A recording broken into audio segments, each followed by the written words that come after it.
Oh, there he is, the man himself doing what he does best, proving that his life really is in the key of jazz.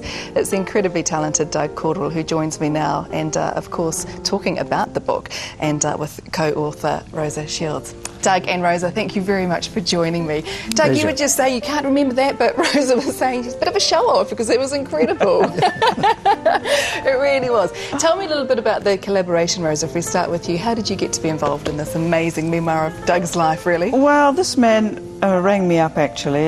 Some time ago I'd written a story on Doug for the art section for the press, and I guess Doug liked it, and he rang me up and asked me. He'd already written some pages, some 30 or 40 odd pages, and he decided he needed somebody else to sort of help push or pull him along, whatever, and asked me. So I was more than willing, because there was a colourful life there to be told. That's exactly right, and told so beautifully as well. I don't think I could have done it without Rosa. It's funny, Doug, because your memory after reading bits of this book is quite incredible, the detail that you can remember from your childhood. Yeah, I can remember quite a lot of things, but I can't remember what happened yesterday.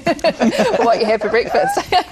So let's talk a little bit about your childhood, Doug, because obviously you are a born and bred Christchurch lad, and it's just brilliant that you've stayed here. Where were you born? Where did you grow up? Tell our viewers. I grew up in Opawa, suburb of Opawa. I think it's changed around now, but we used to call it Opawa then. And in the street called Lawrence Street, just an ordinary bungalow. My dad and mum and I had an elder sister. She was 11 years older than me, and she used to give me a hard time too. And I guess you gave her a hard time too, Doug. Yeah, I did. Yeah. There's always been music in your family? Yeah, my father was very musical. My mother wasn't over.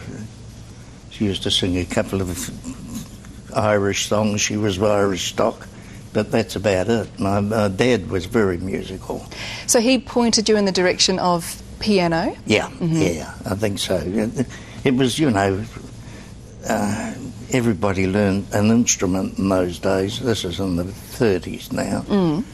And so my dad asked me if I'd like to learn the piano, because we had a piano in the house. But I used to get the opposition from the boys in the paddock playing football. They'd say, you know, only girls play pianos. You know.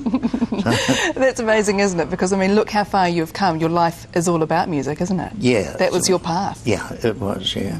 I've been a professional musician for 60-odd years now. And the amazing thing is, Doug, you're still going strong. There seems to be no stopping you. Yeah, I'm dead, but I won't lie down. and lovely to still have you here. I mean, you had a brush with TB back in those days too, and of course that was very serious at the time, wasn't it? Yeah, I did, yeah. That was pretty frightening, because I had a young family then. That's right. And they had to be kept on their own while... They had to be isolated. The doctor told me that if, you know, they could probably, you know, look after me out of hospital if I didn't have any children, because I didn't even know I had it. Kids picked it up at school through the HIV test they have. So they got tested, which shown that they'd been in contact. They had a reaction to it, so they knew that it would be somebody in the family. And then my wife and I had to go along. I said, it's going to be me, that's for sure. Because we were working pretty hard at the time, doing 6 nights a week at a restaurant called the Milando. And sure enough, I got a recall. I had to go in, had another X-ray. He said, you better sit down. You're going to have to go up to the sand.